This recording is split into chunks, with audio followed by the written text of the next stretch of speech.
Hi, everybody. My name is Tosca Lloyd. I'm a senior campaigner here at GetUp. People are just joining the live stream now, but it is a really great pleasure to welcome you all to our online film launch of Murdoch and Morrison versus the ABC. In a previous life, I may be speaking to you in person in film screenings around the country, but in this coronavirus world, being online together might just have to do for tonight. We do have people joining from all around the country tonight. We got heaps and heaps of energy around this film. And so it's really, really exciting to be here with you all. As people join us tonight, everybody's logging on, I'd like to make an acknowledgement of country. I would like to respectfully acknowledge the traditional owners of the land on which we are all joining today. I pay my respects to their elders past and present and recognise their sovereignty was never ceded. I also recognise those whose ongoing effort to protect and promote Aboriginal and Torres Strait Islander cultures will leave a lasting legacy for future elders and leaders. Tonight, I'm calling in from the land of the Gadigal people of the Eora Nation, but I actually grew up south of the Eora Nation on Dharawal lands, which reaches all the way from Botany Bay down past the Shoalhaven River. And this meeting is being held on Aboriginal land across Australia from your computers, from your phones. So if you do know the land on which you're on, please take a moment to acknowledge that in any way you feel fit. If you don't know the land that you're on, I really encourage you to go away from tonight and find out the beautiful lands you work and live on.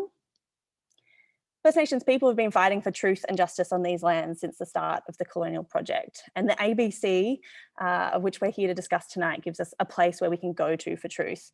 And as we fight to protect it and ensure it remains strong, we mustn't forget that the struggle does not end there, because there can be no justice without First Nations justice. Thank you, everybody. A little bit of housekeeping before we get straight into the film.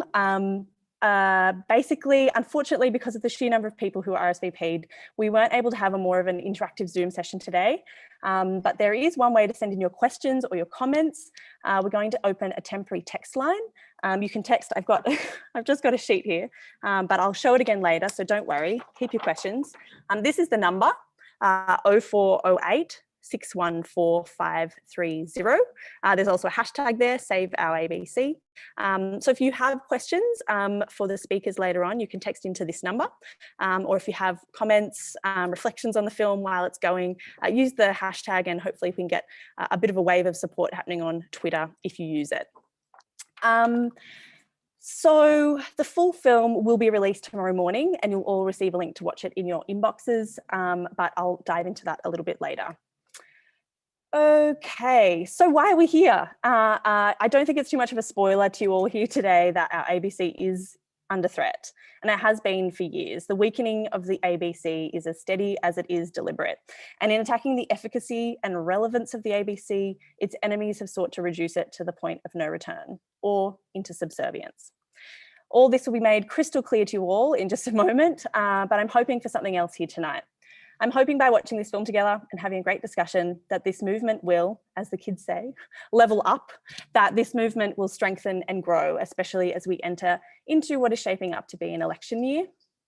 So please stick around after the film and find out how you can be a part of it. I should say that some of my colleagues are here tonight. They've got the popcorn and they're ready to watch the film with you, so that's really exciting. But for now, my colleague Darren, who's in the office behind me, is going to switch us over to watch the film. So please enjoy, and I'll see you just after the film. Can you guarantee no further cuts to the ABC? Well, there are no cuts. No further cuts? There are no further cuts because there are no cuts. Now finally, this is the last time I get to present the 8:15 news. And from me, it's farewell. For one last time, I'm Philippa McDonald, ABC News. There's an ongoing agenda here. How toxic has the ABC been? Not just to reduce the funding of the ABC, The ABC should be shut down today. but to reduce its effectiveness. These people just don't want the ABC to exist, and they'll use any argument possible to make that case. Privatise it, transfer it to the private sector. The ABC is in crisis. After successive budget reductions to the ABC. It's at the bone. There's no more fat to cut. 400 staff have lost their jobs. 250 jobs will be out. Everything the ABC broadcasts will be squeezed for cost savings. This is a crisis, not of the market, but of the government's own making. We're just down to the bone. ABC doesn't just report the news, it also saves lives. There was the ABC and we thought we are safe. I can't imagine my family without ABC exists. I can't imagine that. If you just kind of keep chipping away at the ABC slowly, possibly, one day it's gone. I'm a uni student. I'm an 84-year-old pensioner. It is a vital lifeline. ABC plays a critical role. Save the ABC from this disastrous move to destroy it. Over 2,700 stories in here. It's an attempt to influence the government ahead of the budget. Okay, I'm submitting it.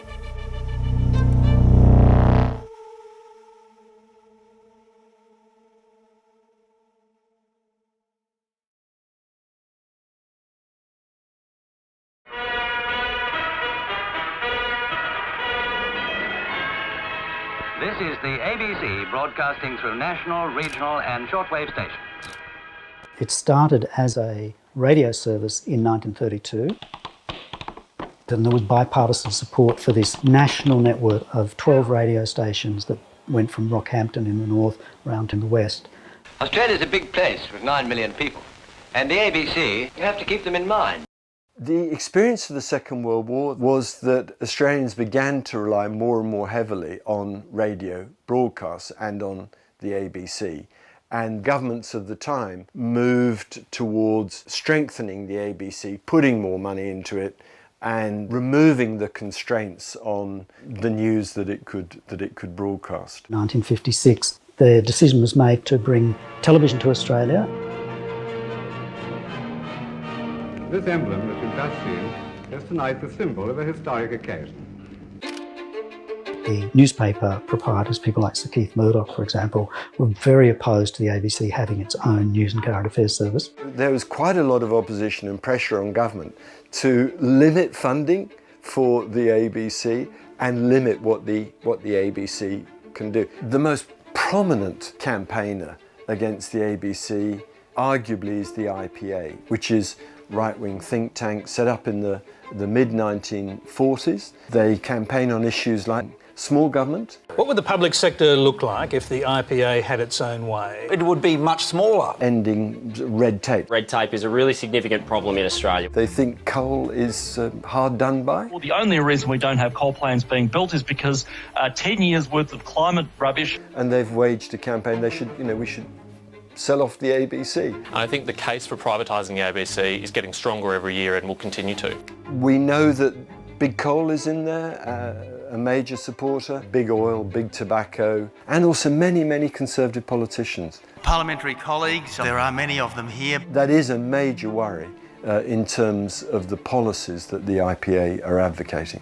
There's no need for the ABC to be publicly funded to privatise it and transfer it to the private sector. We're here to champion a vision that speaks to the future. We know that Rupert Murdoch News Corporation has been a big supporter of the IPA. News Corp, it's a campaigning organisation. It campaigns for Trump in the United States. It's campaigned for Boris Johnson and David Cameron. Companies like News Corp have an ideological agenda against the existence of the ABC and don't want to see a competitor doing good journalism in a space that they want to operate in. How toxic has the ABC been?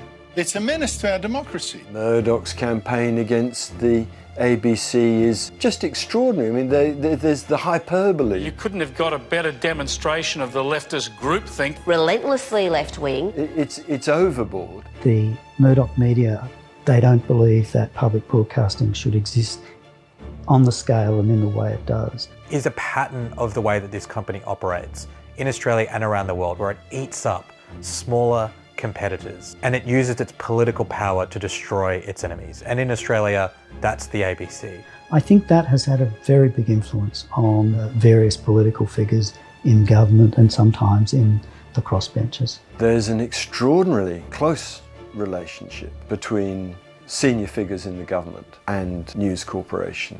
The ABC instinctively takes everyone's side but Australia's. The worst case scenario here is the one they are currently on the path to getting.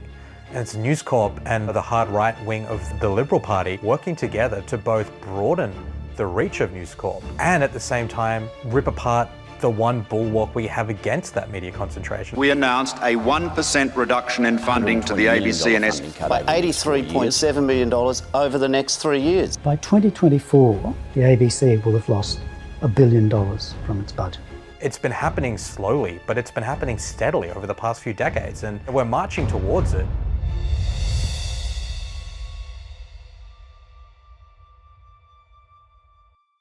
Welcome to my desk. My desk!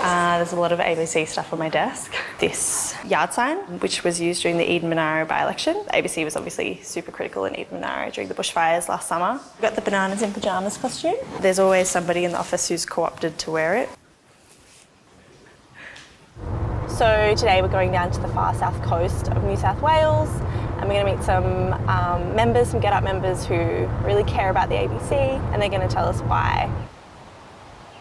Elbow bumps. Well, if we must do elbow bumps. We were woken shortly before 5 on the day of the fire, and the heat was incredible. Got into the car, drove to Dalmini. The sky gradually got darker and darker. No phone, no power, internet, no. And then we remembered the battery radio, Vera's trusty radio, and we switched it on, and there was the ABC, and we thought, we are safe. The ABC, it's really critical. You can crawl through a fence line, can't you? I think we can do that. For us to be able to decide what we need to do with animals, feedstock, supplies. Out here farming, it's tough. The ABC, it certainly helps alleviate the spirit. So yes, ABC radio for me is an essential.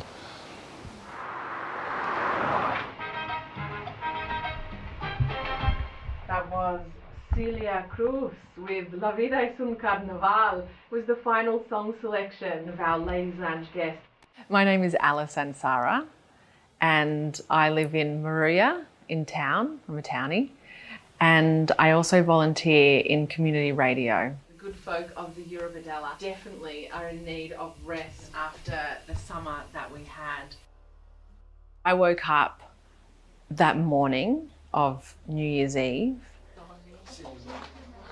and these hot winds were just ferociously whipping around us. Like, it was so hot, so dry. You have to remember that we'd been in drought.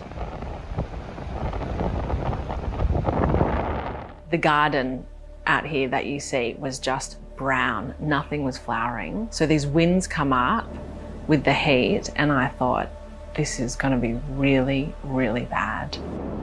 I didn't know how bad it was going to be. I could not have known. I had no understanding of what was about to happen. Putting stuff into the car and are just ready to leave if we have to.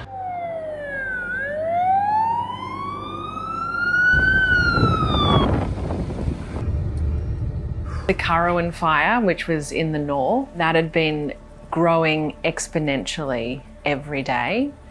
I've got friends who are in the RFS up there who I was speaking with them, and I was personally feeling very concerned. What I did do was texted a couple of friends who lived out in the bush, in bushier areas around here, and said, you know, if you're feeling unsafe or you just want to hang out with us for the day, just come by.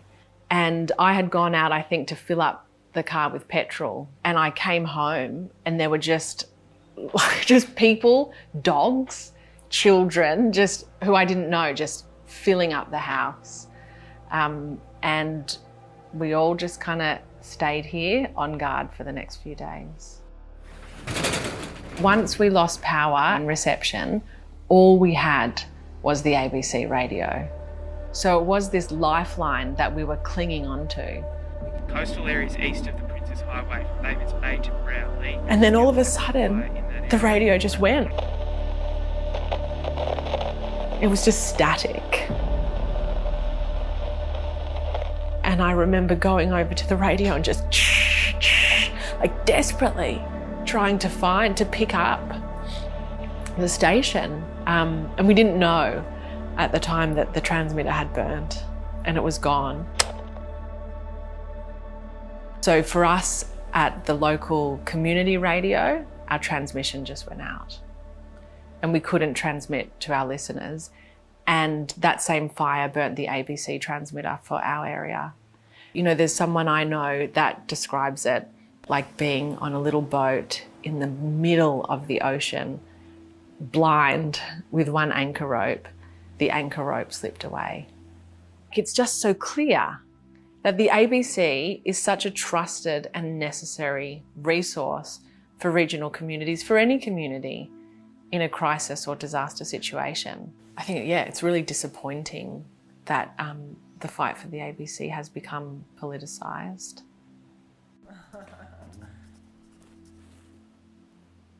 Yeah, ABC played a major role in my family. The ABC was like my second school.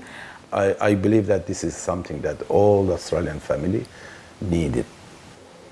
It makes me feel happy and proud of myself. I can't imagine my family without ABC exist. I can't imagine that now. We use the ABC like cuppa, shall we? As entertainment, but more than that probably as information. Good job. Yeah, the ABC tells the stories of everyday Australians and the diversity of Australians, and that's really important to me. You know, I'm a migrant myself. I have a son with a disability. Is it too hot?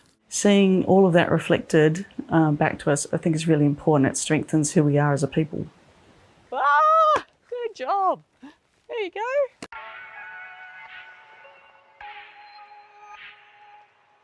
ABC Life was set up by the ABC to provide a platform that would reach out to people in the community that traditionally hadn't really connected with the ABC before. So people from migrant backgrounds, from culturally diverse backgrounds, young parents. That's usually the end of the conversation there. A young, recently arrived migrant couple who live in Parramatta, pay taxes and fund a broadcaster.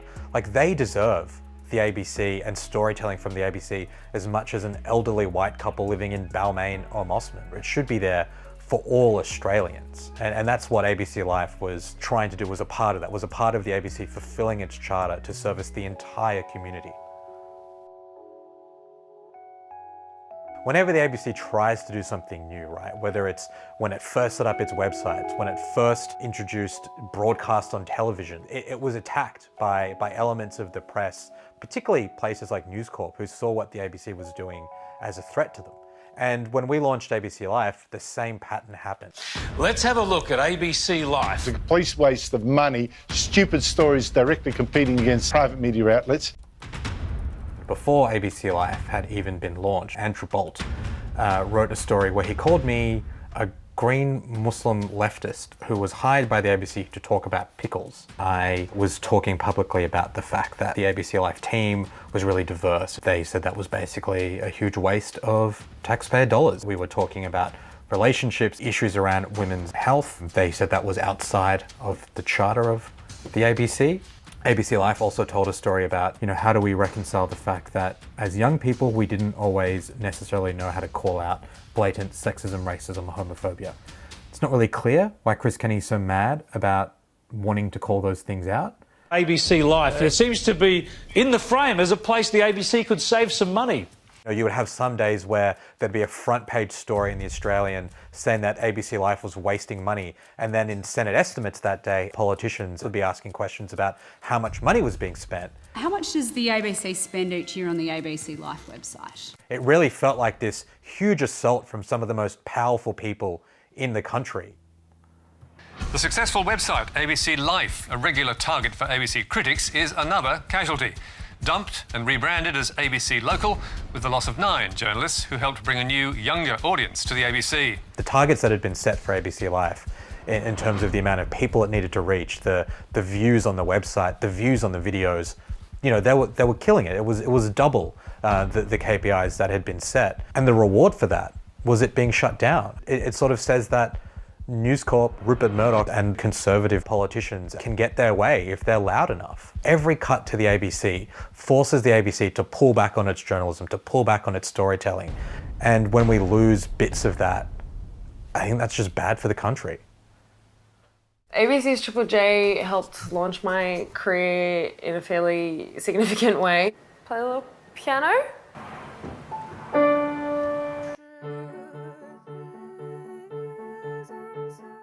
You don't have a connection from the music industry, and it's just incredibly difficult to get into or even know where it exists. And I think for a lot of people who are disconnected in this way from the industry, they just like can't get into it without a service like Triple J. The ABC went out on a limb. They took a risk on me as a first-time director. Now more than ever, we need impartial, objective storytelling in Australian culture. Without supporting creative and artistic practitioners, we just don't have a way of getting those stories out there to a national audience. That's why I really feel that ABC is crucial in this time. Oh, there's a good one. Maybe that's a better one. So it's the week before budget, and thousands of our members have chipped in to basically do this massive advertising blitz. We've just got the Sydney Morning Herald here. So we've got 4 members in here. Next week we've got billboards going around Scott Morrison's electorate and Paul Fletcher's electorate. It doesn't look like much, but this is outside Scott Morrison's electorate office. Billboard going around Queensland, thousands of posters in those electorates. Actually, someone just sent me through. So this is a petition with everybody's names who signed the petition in the electorate of Page. And Scott Morrison and his colleagues arrive in Canberra next week ahead of the budget on Tuesday night. He's kind of going to be bombarded by everyday people, GetUp members and their stories, people like Joanne here who will be on a billboard. Scott Morrison's going to have to look into their eyes when he makes decisions about the ABC's funding. G'day, how are you? I'm Marcus Strom. I'm president of MIA Media, which is Australia's journalists union. MIA doesn't just represent journalists, it represents actors, crew, musicians, all of Australia's creative art, meeting rooms, hands off the ABC. One of our largest, if not our largest workplace for members. We've seen about 200 redundancies this year at the ABC. And what you see there is a complete weakening of institutional knowledge. And to see that experience go out the newsroom is pretty disturbing.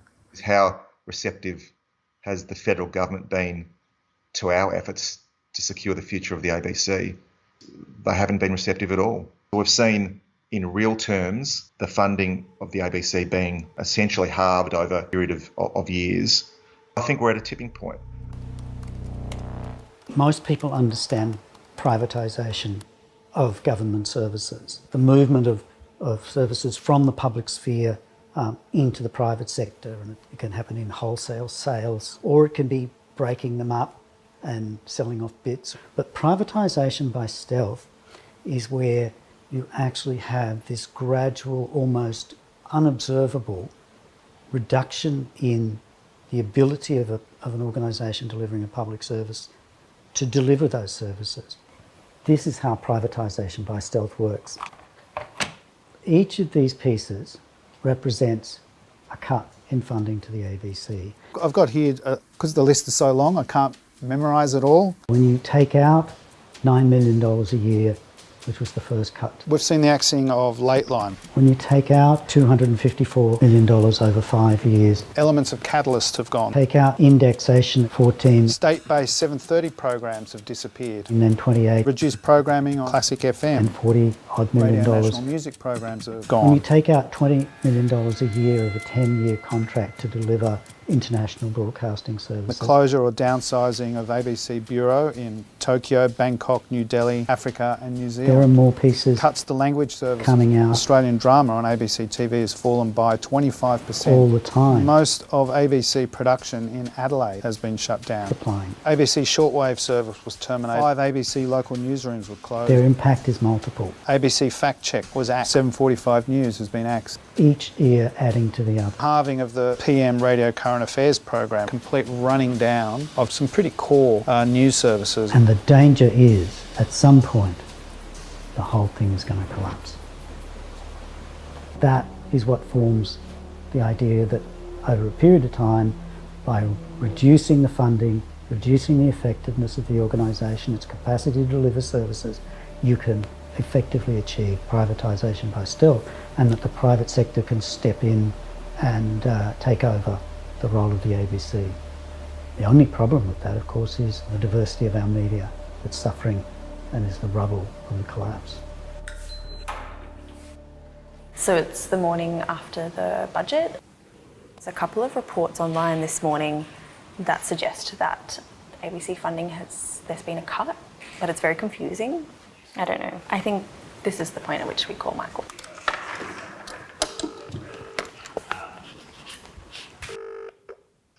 Hello, Michael Ward. Michael, I'm just looking at the budget papers themselves. These figures are actually really confusing. I've had it confirmed that there are no new cuts, there are no new freezes, except, of course, there'll be a $14 million cut in the ABC's operational funding. Now, I think a number of people have kind of assumed that that's an extension of the current indexation freeze, yeah, but it's not. It's just ending of that tied funding grant. So no new cut. No new cut. Exactly. Thanks so much, Michael. I'll be in touch.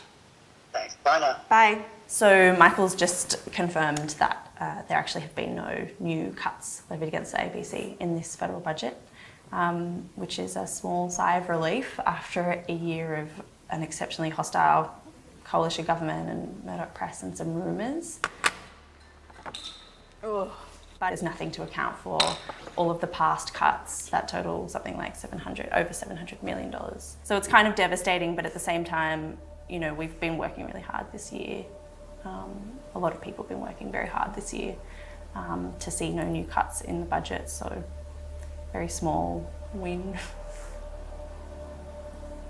There are fewer journalists than ever before.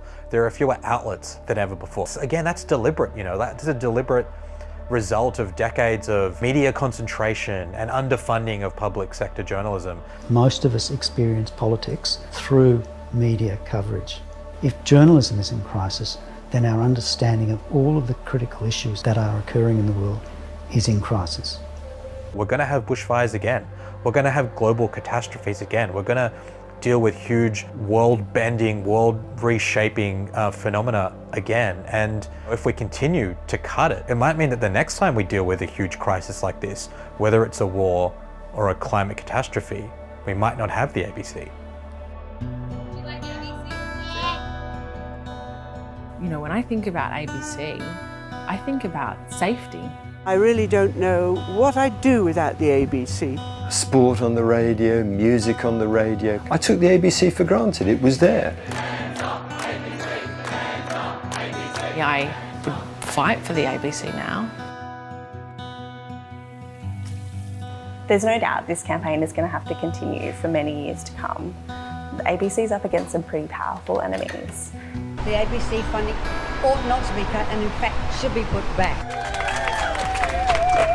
But at the end of the day, this is in our hands as a movement, and so the fight continues.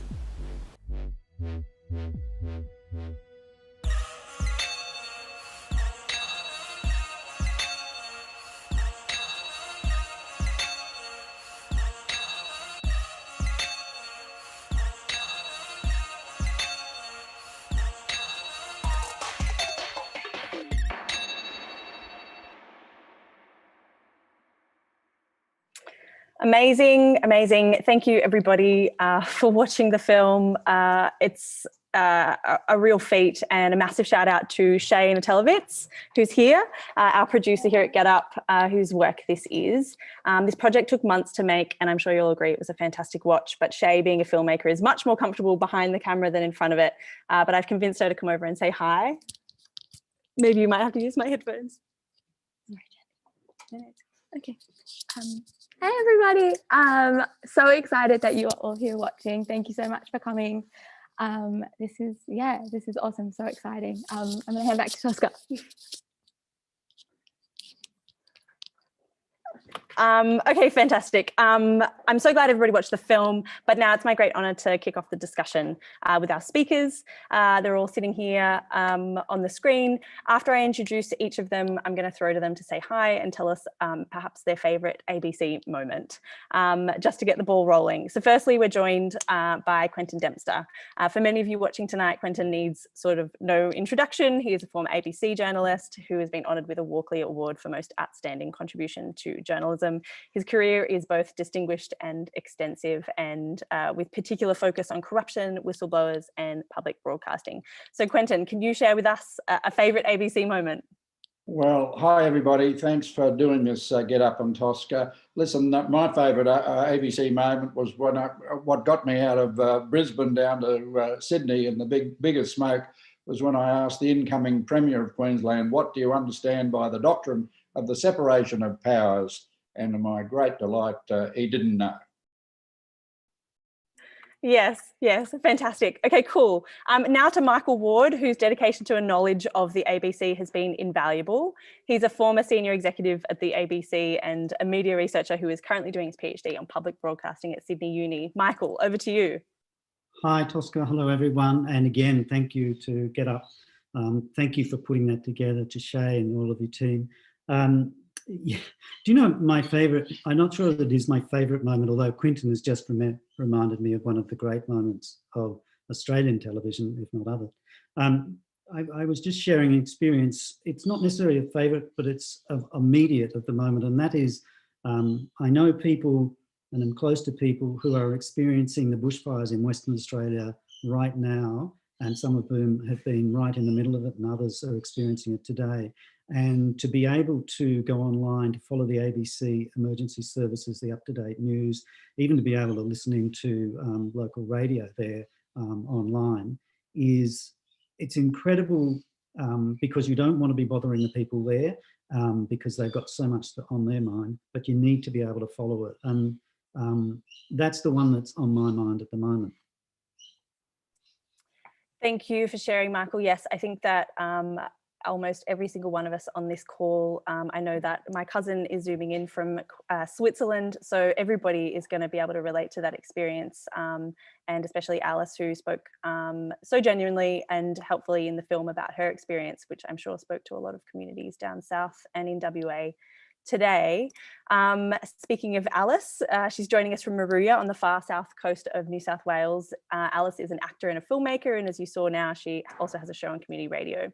Alice also recently produced a podcast about the role of radio, including ABC Radio during the fires, which is fantastic. Alice, your favourite ABC moment? Well, just listening to Michael tell his favourite ABC moment, I was thinking my least favourite ABC moment is hearing ABC local presenter Simon Lauder telling us to shelter in place, that there was nowhere to go when the fire came over. But the moments I love on Play School are is when the presenters are being really cheeky and naughty, and you know that they're throwing a joke out to the parents who are really tired. I'm a parent of 2 small children.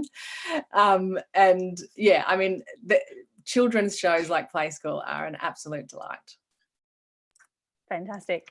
And Osman Faruqi is joining us. Osman has literally just walked out of a meeting and is joining us here. So fantastic effort. Osman is editor at the fantastic 7 a.m. podcast. If you don't already listen to it, you should be. It's fantastic. And as you all saw in the film, used to be deputy editor at ABC Life. I also think Osman has a book coming out this year, which is really exciting, on race relations in Australia. Your favourite ABC moment, Osman? Oh, you're on mute. Yeah, well, 2 years into a pandemic, I still haven't learned how to unmute myself.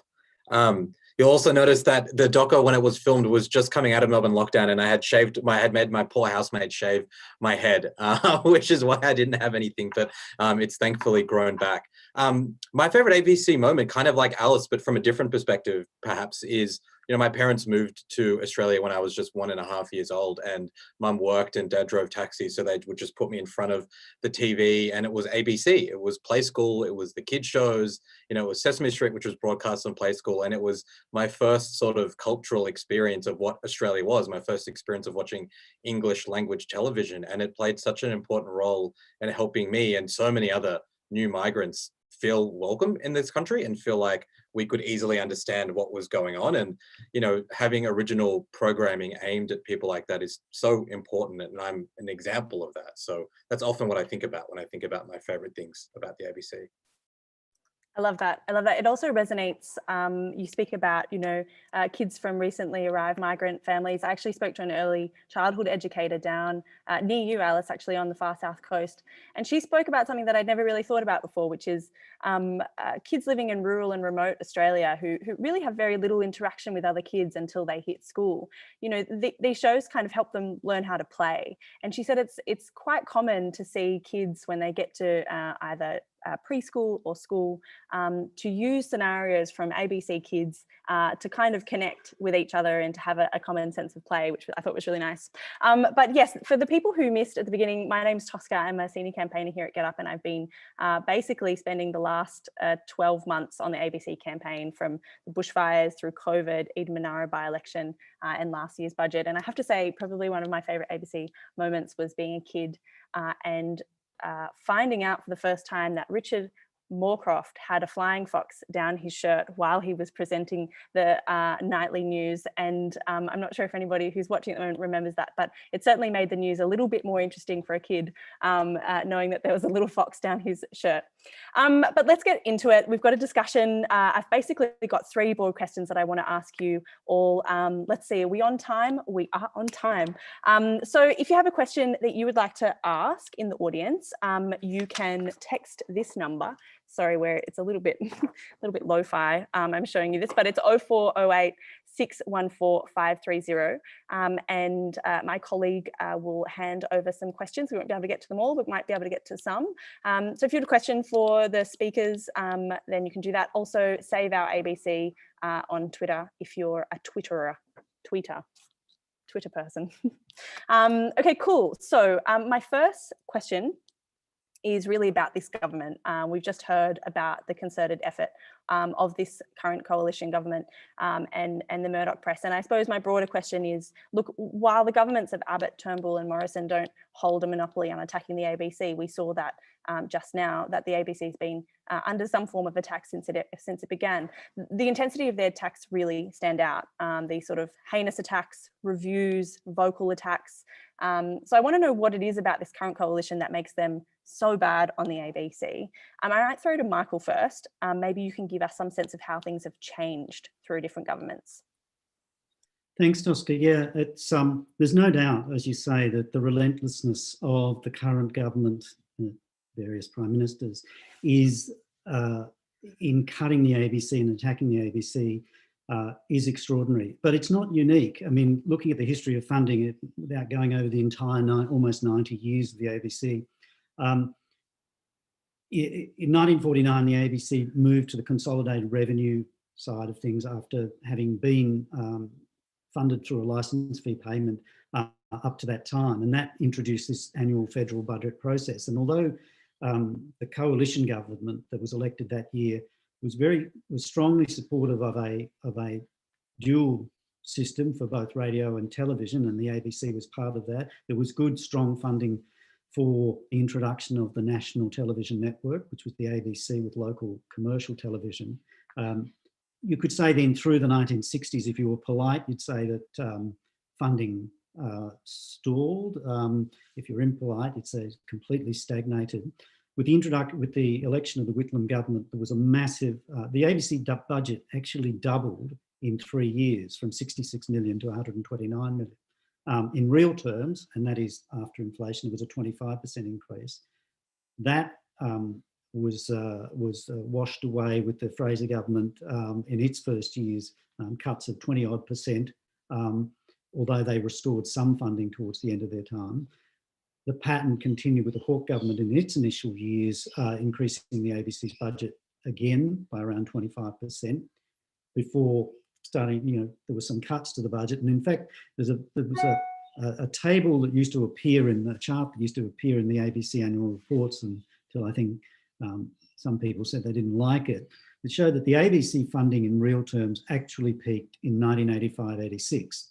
And in real terms, although it's recaptured some of that ground before falling back again in recent terms, it has never been as strong as it was then. At the end of the Hawke-Keating government, the new Howard government, savage cuts. In some ways, their first couple of cuts, the $60 million in 96-7, 97-8, were even greater than what, as a proportion of budget, than what's happened more recently. They then, though, they turn around a little bit with national interest initiatives, regional fundings, and I think they restored a little bit of international funding before the Hawke government came in with $134 million of budget funding for increase for the ABC in their second budget. And perhaps one of the most important things is a review of the ABC that resulted in legislative change that introduced that the ABC Charter covered not just broadcasting, but was very clear about the ABC's place in the world being about digital media services as well. So that's the history up until 2014, and the current absolutely, I believe, unprecedented 7 specific decisions that have over time reduced the ABC budget in this decade. By 2024, without any other changes in the next couple of budgets, we'll see the ABC $1 billion down in funding compared to what it would have otherwise had those decisions not been made. Yeah, thank you, Michael.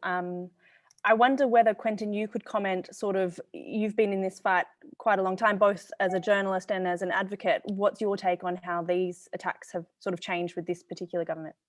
Well, there's a pattern here, Tosca, because you remember back in '96 when John Howard was elected, they promised that there'd be no cuts to the ABC, and John had his career sustained by the ABC, even after he was dumped by the Libs in '89, when Peacock was leader of the opposition. The ABC sustained John Howard's profile. He'd go on AM and on the current affairs programs, but he still cut. He dishonoured what they said beforehand that they wouldn't do. And then you get to Tony Abbott's famous no cuts to the ABC or SBS in 2013, and the first budget after that, they cut the ABC. So there's a pattern of dishonour there from our friends in the Liberal National parties. And of course, what has emerged from me as an observer is the very close relationship, an increasingly close relationship from the Murdoch press. And this is why I've been so strong on that point. It's distressing to see that. Another factor here that you picked up in the doco, Tosca, is that in the digital revolution, the ABC with its reduced budget has been able to survive. But worse, if you can accept my point, it's now leading the entire media industry in online news. It's trusted. Since the bushfires and the pandemic, the ABC is way ahead of News Corporation and Nine.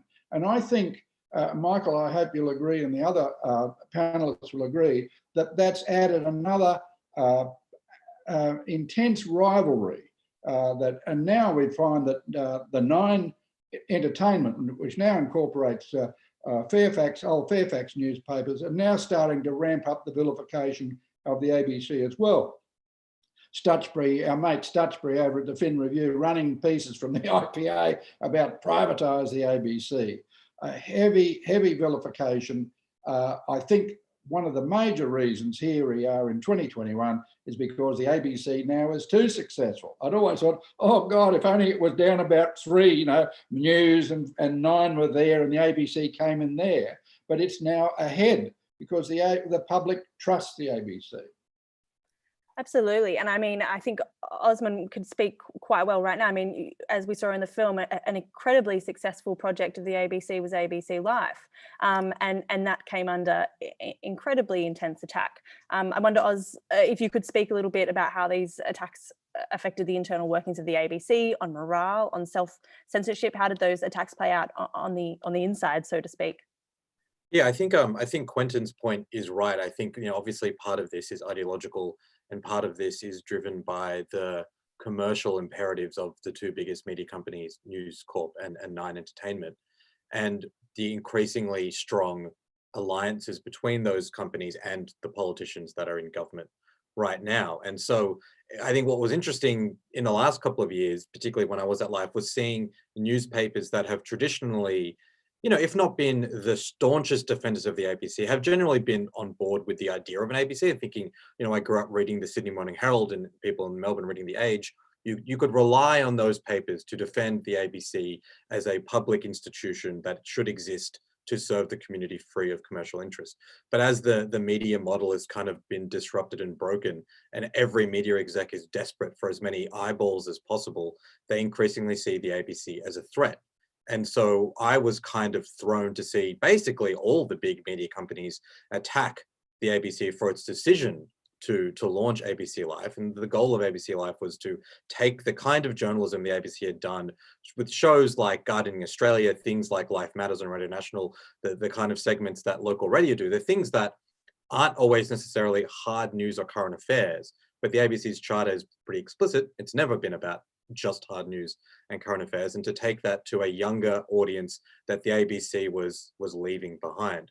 So when we launched that, there was this alliance in a bizarre way between News Corp, between the 9 newspapers, even The Guardian, that was arguing that the ABC had made a bad decision. Ultimately, I see that being driven just purely by self-interest from the part of those companies. They didn't like the idea that the ABC was doing something that they saw as being commercially viable for themselves. And it does, yeah, it takes a toll. I don't want to sort of repeat just what I said in the doco, but it's distressing when you work in an industry like the media, which across the board is shrinking and becoming smaller, and you see colleagues who you see yourself being kind of, in collaboration with. We might work in different places, but we all believe in the principles of journalism and storytelling and the need for a robust media network, start to say that you shouldn't exist, that the place you work needs less resources, that your team should all disappear. That's pretty upsetting, and I don't think any journalist benefits from that. Journalists and storytellers move around organizations all the time. I think it's so short-sighted when people sign up to their management-led campaign to take down a competitor, because our whole industry benefits when we all work and tell stories about this country collectively, not when we decide to tear each other down and to try and stop storytelling happening. Yes, exactly right. And I think mentioning the breadth of the ABC Charter, I mean, that it's not just news gathering, although that is an incredibly important aspect of the ABC, as we're seeing with the WA fires right now, the emergency broadcasting, but also, the number of royal commissions that have come out of the public interest journalism that the ABC undertakes. But much more broadly, these aspects of regional stories, telling diverse stories on the ABC about kids programming. And I suppose I want to turn to you, Alice. I mean, talk about the consequences of a diminished broadcaster for communities around Australia, whether those communities be regional ones, bushfire affected ones, migrant communities, etc. I suppose, Alice, can you speak to your experiences from a regional perspective, and also one that had direct experience with the bushfires, what the consequences of a diminished public broadcaster look like to you? Well, I think the role that the ABC and particularly ABC Local have in rural life is extraordinary and can't be underestimated. And it's for so many people across some kind of political divide, or, across socioeconomics. The ABC is dead set your go-to place for so many services, if you like. I mean, there's the entertainment aspect, there's the connection of communities that is so important. There's the voice of the local presenters who are with you day in, day out, whether you're in the kitchen alone or you're on the tractor. And then, of course, there's the life and death factor. And it really is life and death in some situations. The ABC's rolling emergency broadcasting, it informs the decisions that we make and that so many people will make in the future about whether to stay, whether to shelter, whether to evacuate, where to evacuate to. I was just listening back to some of the emergency broadcasts of the ABC from New Year's Eve, and within one section, we were told to that people in certain areas needed to evacuate to Bermagui. And then the ABC got the trusted advice from the RFS that you could no longer evacuate to Bermagui, and those who were travelling needed to go somewhere else. Like really, really important information about road closures and the like. So, I don't want to imagine what a diminished ABC looks like in those circumstances. And you mentioned the services that the ABC provides. I mean, it is an essential service, but that wouldn't save it from government cuts, because we know that this government in particular has a history cutting essential services to communities. Osman, I mean, going back to ABC Life, I think especially for the communities that the ABC was hoping to reach, when we think about a diminished public broadcaster, I wonder if you have any stories from ABC Life about how ABC Life was achieving that goal, and give us some sort of idea of the people that you were connecting with. Yeah, maybe just before that, just the bigger question here, and I think, you know, I obviously love the ABC, but I think even people at the ABC acknowledge that over the last few years, they've not always kept pace with the change happening in Australian society. When you look at ABC, you know, viewer statistics, metrics, very good at speaking to some demographics and less good at speaking to others. And I think that's not just important just to make yourself feel good. It's also important when you think about how do you build a coalition of people around Australia who love the ABC, who will vote for the ABC, and who will fire up against a government that tries to have a go at the ABC. And I think it's a really interesting, self-interested argument as well. It's like if you've got communities that don't have affinity to the ABC, and the kinds of communities that tend to be underrepresented when it comes to ABC metrics tend to be younger working families, migrant communities, people who speak languages other than English. A lot of those groups tend to live in swing seats. So it's not great. Not that I think that the ABC should be making programming decisions based on elections, but I do think that you know, that's a cohort that, one, they all pay tax and so they deserve ABC services, but also the more connected they feel to the ABC, the harder it is for any government, I think, to get away with cutting funding. And so part of what ABC Life was trying to do was to reach exactly those communities. Australians kind of age, you know, 24 to 39, you know, young families, people who came from different migrant backgrounds. And the way that we tried to do that was to not tell stories at those people or to not patronize those people, but to tell stories from the perspectives of those people.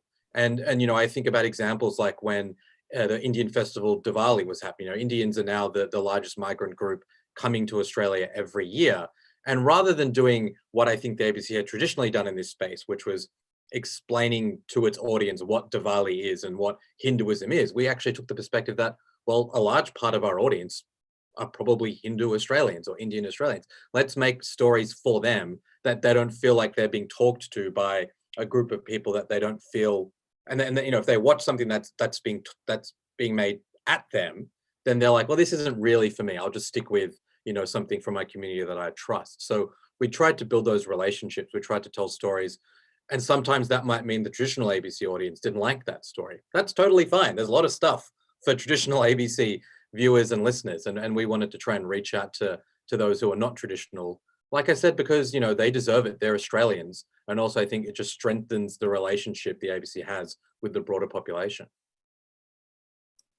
Yeah, absolutely. And I think it's a good reminder as well for a movement that's been fighting for the ABC for so long. I think when we're fighting for something that really does face an existential threat, we have to remember that we also have a responsibility as a movement and as the lovers of the ABC to hold it accountable, to ensure that it is fulfilling all of its charter to all communities and everybody who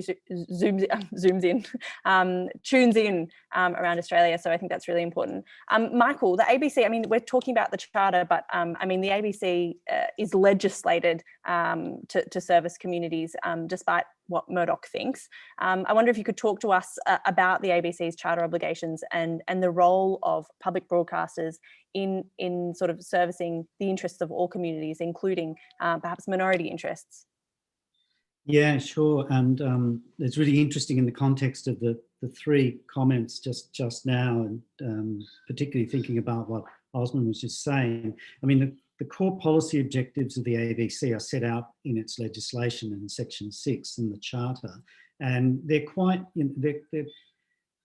clear. And the Charter itself has been, apart from that amendment to include digital media services, has been now in place since 1983, with the establishment of the ABC as a corporation.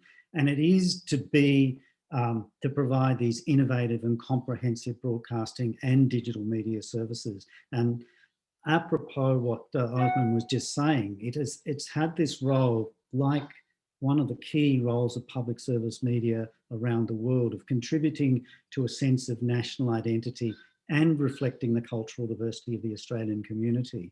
And every day, people who work at the ABC and people who engage with the ABC as audiences, users, listeners and viewers are redescribing and redefining what it means to be Australian and what that sense of national identity is and what that cultural diversity is. And so it's incredibly important, as Osman was talking about, that it is not just about talking to people, but with people and with communities. And the breadth of the ABC's charter has been described as one of its challenges, and if not a problem for it. It has to inform, it has to entertain, it has to educate, it has to be this universally available service, geographically and across platforms now. It has to encourage an awareness of Australia to the world. It has an international role, and it has to promote and encourage the arts as well. And to do all of this is a great challenge. But I think, going back to Quentin's point, it's because the ABC's been prepared to take on all of this, is that that's part of its strength and it's part of its success in being able to do those things and be so many things to so many people in Australia. The other key thing, which isn't written explicitly in the Charter, that is a key part of this, is the independence of the ABC. The independence of the ABC is something that cannot be limited without being lost, to misquote Thomas Jefferson. The independence of the ABC is both political and it's in commercial terms. The strength of the ABC is that makes it different to both commercial media and state broadcasting is that it's independent of political forces and it's independent of commercial forces. And so the solutions to the predicament of the ABC at the moment don't exist in trying to legislate more specifically in relation to the Charter, which is what the government is trying to do at the moment by insert new clauses into the ABC and in the Green Paper commercial media reform to make the ABC do more things. The difficulty for coming to terms with what the ABC should be doing to be more diverse, to be more accessible, to speak to more communities isn't by making it less independent and giving it direction. It is about the community engaging with the ABC and, to take up Osman's point, the ABC engaging with that community. And no doubt funding. I mean, this absolute breadth of the Charter that is only increasing with a globalised world and the proliferation of platforms requires funding to continue to remain relevant and accessible to communities around Australia. You mentioned the international role of the ABC. I think there are a lot of people watching today that would absolutely just, it blows your mind how much Australia's ABC radio, ABC, Michael, remind me what ABC, the international arm of the ABC was called? Well, it's Australia Network. Australia Network has been drastically defunded in many ways, and very, very disappointing. But I suppose the question now becomes what we do about it. This film shows us what the problem is pretty clearly. Quentin, you've been in the fight for quite a long time, and I wonder if you could tell us a little bit about the movement to save the ABC, how it's changed and what you think we need to secure protection for the ABC into the future. Well, it's political, and in this sense that you really need to reach out across the whole of Australia to alert people to the dangers. I think a lot of Australians can see it, but the hostility is so intense that we have to get our message over to the LNP supporters. The Greens support the ABC, even the Labor Party supports the ABC. All I've been pointing out to LNP people for years that the ABC's exposed the corruption of the Labor Party over the years, as we're entitled to doing proper accountability journalism, trying to point out that abuse of power and the use of the ABC's independence in its journalism is very important to do that. Of course, they're so partisan that they can't necessarily see it. I think in regional Australia, we've got a lot of support in MHRs and senators who don't aren't prepared because of the dynamics of Murdoch at prime ministerial level and the partisanship that we see there. They're not prepared to speak out in support of the ABC. They'll tell you privately, yes, the ABC does very good work, absolutely vital in regional and rural Australia. The services are absolutely vital, but they won't come out and speak for the ABC because they're too frightened, quite frankly, Tosca, because they'll upset the happy support that they're getting from News Corporation. And people say, oh, well, News Corporation's influence is diminishing, but I'm afraid it isn't as far as the pathetic game of politics in Australia. So we've got to reach out to our friends in the Liberal and National parties and their support systems and say, listen, do you really have to surrender the whole of the country to Rupert? Surely you can see that the ABC does such a thorough job in comprehensive broadcasting with even with the diminution of its resources, that it needs to just take the boot off the ABC's throat, for heaven's sake, over the next few budgets so it can grow. All that Ida Buttrose, they've got the 5-year plan now, trying to address what Osman had mentioned about trying to engage with audience. You can't engage with audience unless you make some content. And people, particularly in video streaming now with Netflix and Stan and Prime and Disney and everything else, that's in video, but its strength will be also in radio and digital and fresh content in digital, which people find on their devices. And so it's the content creation which should be leading it. And we need, as Osman said, to get into look at the ABC's performance in each demographic and see where it's failing to engage with Australians and mount the case to our friends in the Liberal National parties to say, listen, this is where the ABC can take Australia with its remit for comprehensive and engaging content. Absolutely, and there's a lot of GetUp members who are tuning in tonight who have done a lot of work over the last 12 months, especially in the seats of regional electorates, many of which were national Liberal electorates, and did a lot of work in the lead up to the last budget. I should also do a shout out to ABC friends who around Australia have deep connections within communities and have been working directly with MPs across the political spectrum for years. So I agree, absolutely agree, Quentin. Alice, in the film you speak about, that you say, I think there's a line that you say, I would fight for the ABC now, which I would argue you're doing right now. But I wonder if you can talk to us about how you think you can get our neighbours involved. I mean, especially given what Quentin's just talked about the importance of the ABC in regional Australia. How would you get your neighbour involved? I mean, Yeah, I mean, I can only really speak to a very grassrootsy and to my local area, to that experience. But as I said before, I mean, I don't know about in the city, but in regional areas, there are so many different types of people that listen to and watch the ABC. They're certainly not all lefties and greenies. And I don't think a lot of them are aware of what's happening. You might have conversations about, their favourite shows on Radio National are getting cut and they kind of don't understand why, or why are we listening to these repeats over and over again, or why there are more panel shows when there used to be kind of really fantastic radio documentaries. So I think we need to just have a kind of awareness campaign for people across all political sections of our local communities. And then, if they feel as strongly as we do, then hopefully they will put the body on the line for it. Yeah, great. And I think hopefully this film will do some of the work for us. And we're going to talk a little bit in just a second about how we can help get that film in front of as many people in as many communities as possible. I suppose I'm going to open up to some questions coming from people over the text line. I sound like I'm on radio.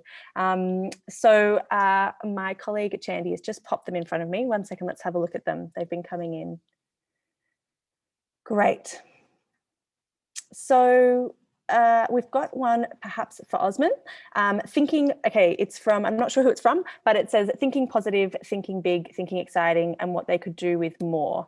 Question from David, does the ABC have a role in delivering structured educational content? I think this could probably go to Osman, from your experience at ABC Life, and if anybody else wants to jump in, they can.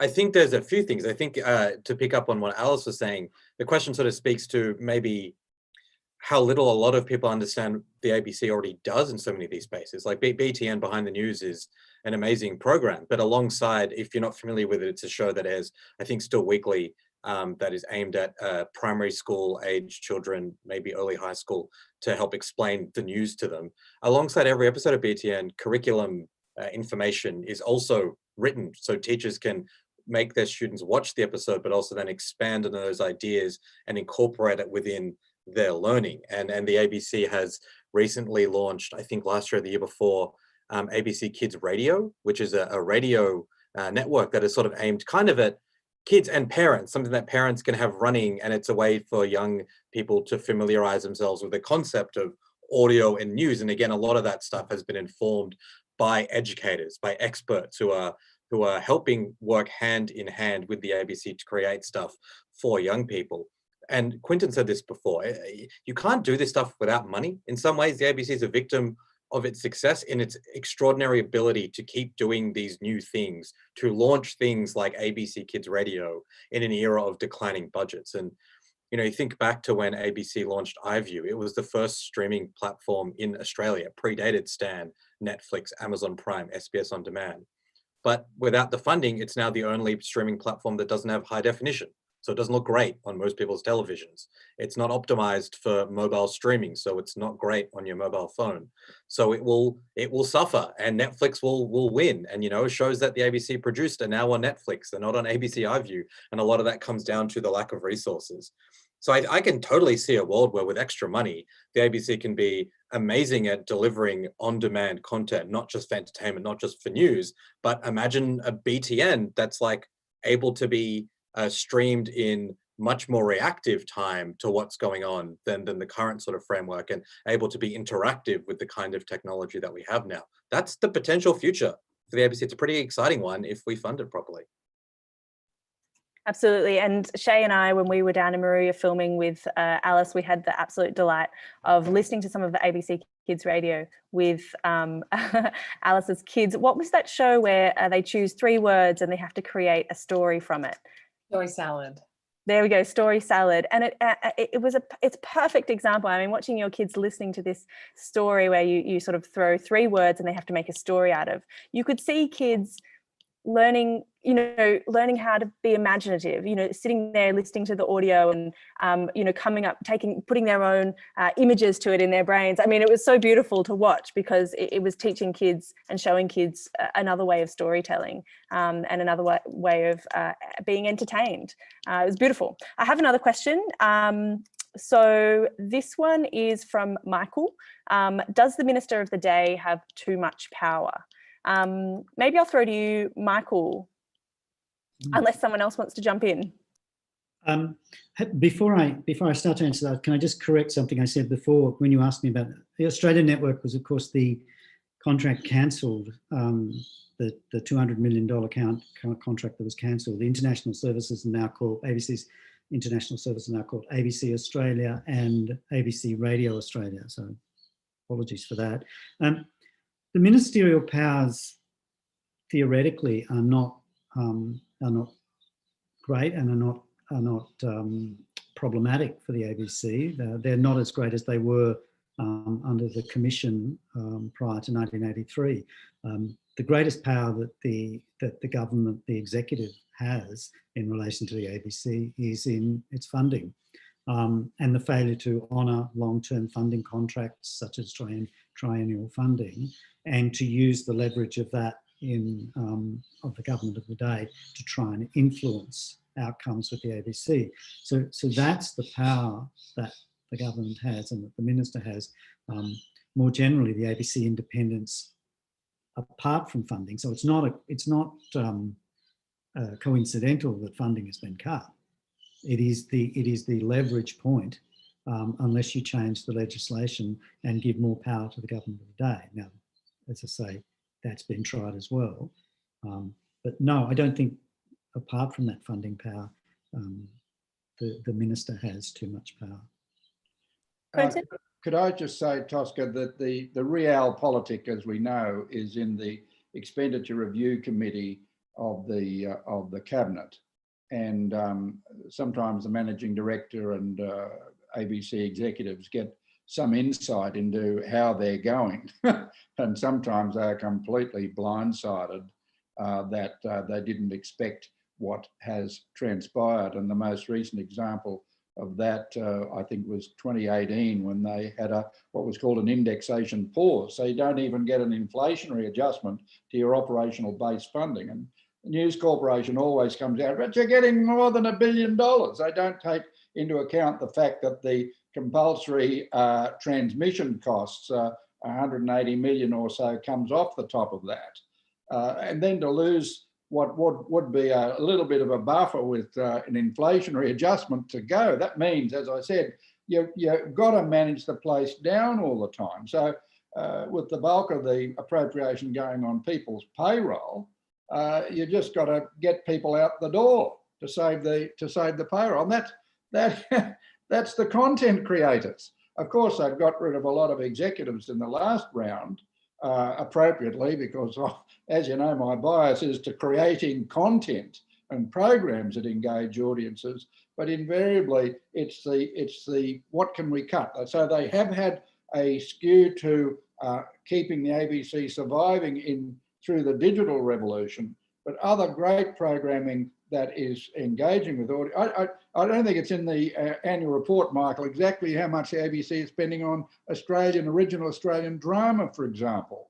They don't tell you what the dollar amount. They mixed it in with other commercial production companies and what have you. We've got to flog it off to Foxtel or ultimately Netflix or somebody else. So we're not getting a full picture of the total destruction of original Australian content creation. But as Osman, I think I'm going to nominate Osman to be the next managing director, because he seems to have this, he gets it that it's all about content creation. And that's what's being destroyed through a deliberate policy of defunding. Well, you heard it here first, folks. Osman Faruqi, the new managing director of the ABC. I might throw straight back to you, Quentin. I do have a question here from Oliver about if there is a case to be made for longer funding cycles. Yes, there is. And the ABC itself, I think, would like 5-year funding so that they can get some certainty and live within the budget. Listen, we're going to be in deficit distress, people, for years because of the pandemic. And so the not only this, but every other government service will be suffering the same sort of thing. But I think there is a very strong case to give the ABC some respite, particularly with the fight going on with Google and Facebook. We don't know if the ABC is going to get any revenue from the mandatory revenue sharing thing. Michael has mentioned the Green Paper, where the minister is quite prepared to get compression of transmission so he can sell off the saved spectrum to datacasters and mobile phone companies. That has to be played out this year as well. If the ABC ever got any money from Google and Facebook, I think they've made a submission that they would use that money on regional and content creation services. Wouldn't go into anything else that would upset anybody. It would go into content creation. So we're going to have a very strong continuing defunding difficulty for the ABC in the foreseeable future. But don't forget, $1 billion, including the transmission costs from a government, from an all-source revenue of our federal government, is $500 billion a year. You think about the defence expenditure, the social security expenditure, you think all the costs of government, the ABC is $1 billion out of $500 billion. And we're hoping the economy continues and bounces back so that the ABC can get some respite in the macros as well. Thank you, Quentin. Does anyone else want to jump in at all? Michael, you're coming off mute. Yeah, sorry, can I just to add some context to what Quentin was just saying? In 1970-71, the ABC budget was about $59 million, and it was 0.75% of the total outlays.